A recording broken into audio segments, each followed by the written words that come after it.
திரு சிவராஜ் பாட்டீல் முதுபெரும் அரசியல் தலைவர் அவர்கள் மறைவு குறித்து இந்திய அரசியல் முதுபெரும் தலைவரும் மக்களவை முன்னாள் தலைவருமான திரு சிவராஜ் பாட்டீல் அவர்கள் 12/12/2025 மறையுற்ற செய்தியறிதி பேரவை அதிர்ச்சியும் ஆற்றொன்னா துயரமும் கொள்கிறது.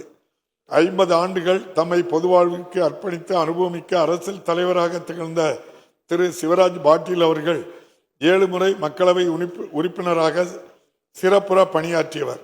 மக்களவை தலைவராகவும் துணைத் தலைவராகவும் பணியாற்றுகையில் அனைவராலும் பாராட்டு பெற்றவர்.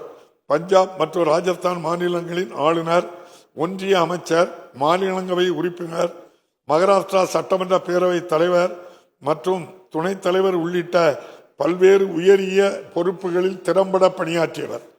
அன்னாரது மறைவால் அவரை இழந்து வாடும் அவர்தம் குடும்பத்தினர், அவர் சார்ந்த கட்சி தொண்டர்கள் உள்ளிட்ட அனைவருக்கும் இப்பேரவை தனது ஆழ்ந்த இரங்கலையும் அனுதாபத்தையும் தெரிவித்துக் கொள்கிறது. இந்த இரங்கல் தீர்மானங்களை நிறைவேற்றும் முகத்தானும் மறைந்த இப்பெருந்தகைகளுக்கு மரியாதை செலுத்தும் வகையிலும் மாண்புமிகு உறுப்பினர்கள் அனைவரும் எழுந்து நின்று 2 மணித்துளிகள் அமைதி காக்குமாறு கேட்டுக்கொள்கிறேன்.